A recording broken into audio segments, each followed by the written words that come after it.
birthday, Leela. I know it's your birthday on Friday, so I hope you have a great day and enjoy your party if it's coming up, or maybe you already had it. But I want to just give you a few things to practice.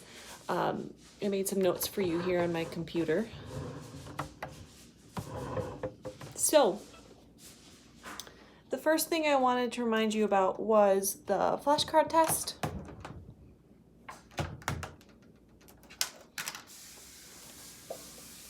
So you might have these flashcards. Go ahead and make sure you go through the yellow deck and say the note name and then also how it's played. So if you have this deck, you can do this. If not, just ignore me. But this note is G, and you play it open, no fingers. This note is F, and you play it E1, so you can tell me or you can show me. If you don't have these flashcards, what I would recommend doing is going into your I Can Read music book and looking at all those notes. I believe we did this in your last lesson where we went note by note, all the notes on the G string, the D string, the A string, and the E string. So you can do that, and you can also practice writing your G string, D string, A string, E string notes out in your mini staff paper notebook, and that will help you learn your notes a little bit faster. Again, I will test you on the flashcards next time I see you, and it will be a timed test, so you want to get your practicing in. So first things first, we're going to review the red finger pattern. The red finger pattern is what I would call a major finger pattern. If I block my finger pattern, it looks like this: whole step, half step, whole step. Now I'm just on the A string, for example, but you can do this on any string. First, block your finger pattern, whole, half, whole, and then play up and down.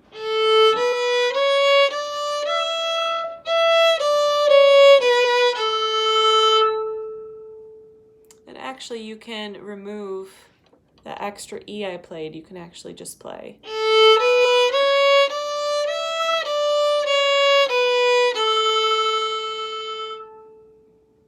Okay, so you might want to rewind the video and then play with that again. Next, we have the blue finger pattern, which is new for us. Blue finger pattern is different than red finger pattern. It goes, can you see that? Half step, whole step, whole step. Half step, whole step, whole step. And this is our minor finger pattern. Minor. Red finger pattern was major, this is minor. So I block my finger pattern and then I play it.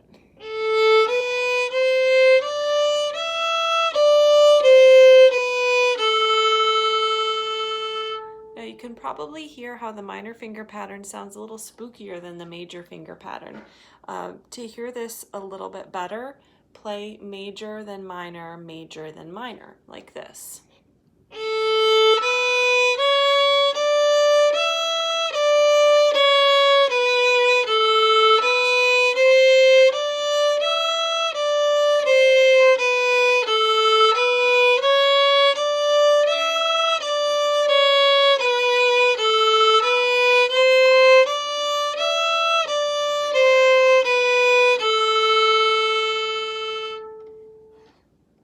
Okay, if you couldn't keep up with that speed, pause the video, practice, and then rewind and try it again. I'm sure you'll be able to hit it the second time through.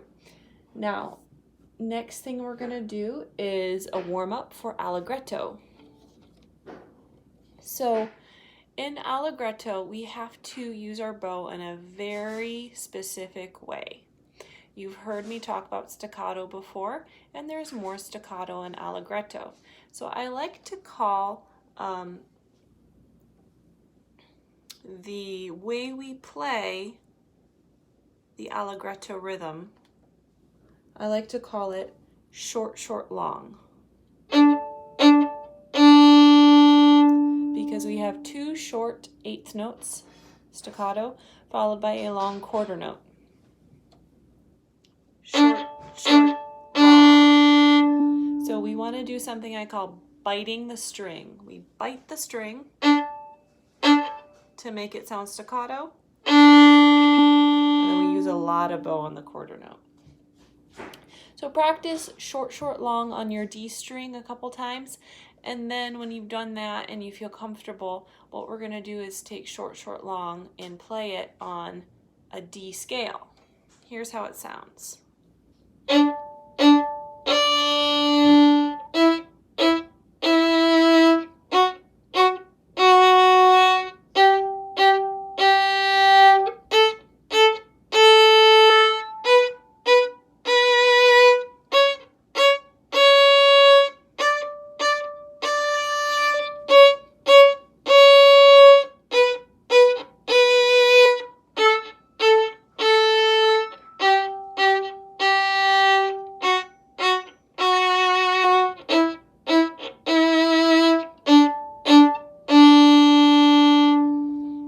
Now, as you practice that scale, I want you to use fourth finger going up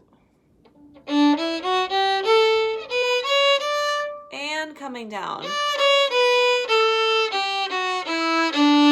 That's fourth finger on D, because we're also going to work on Andantino today, and Andantino uses a lot of fourth finger, so we want to get our fourth finger warmed up. All right, after you've done the scale, you can then work on playing Allegretto with the same short, short, long bowing.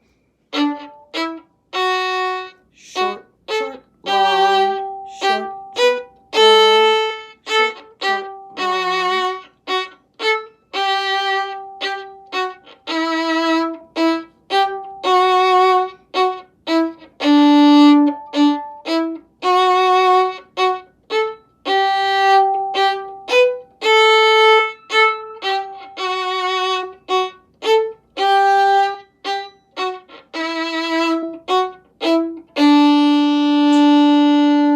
long.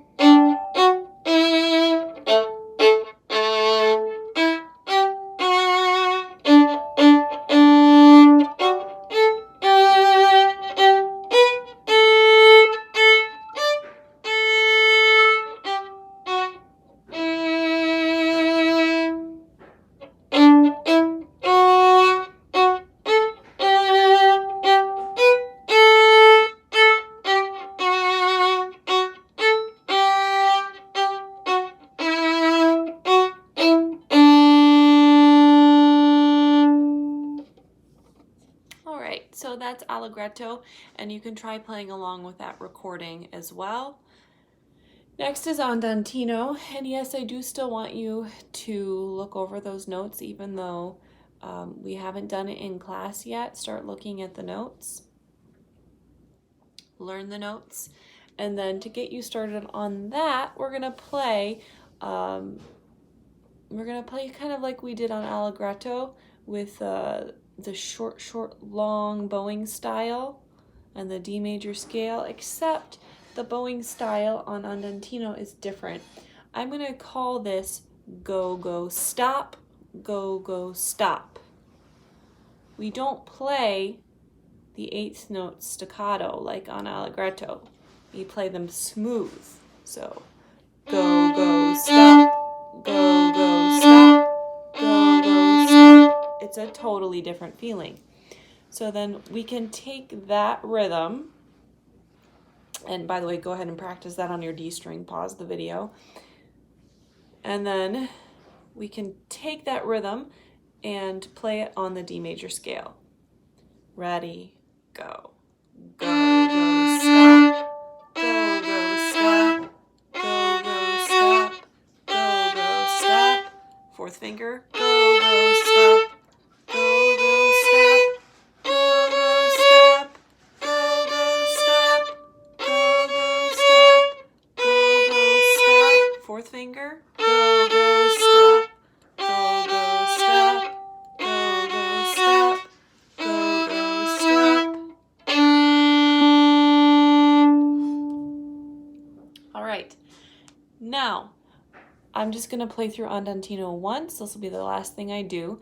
And just watch me play it and get as much information from the video as you can.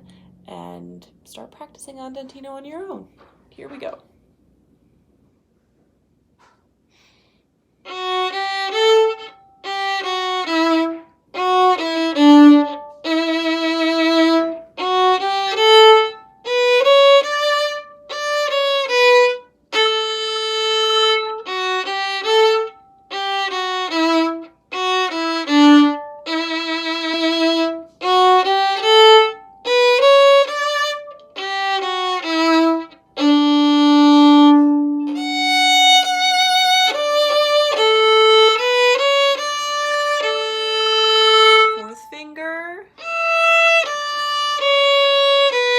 Fourth finger,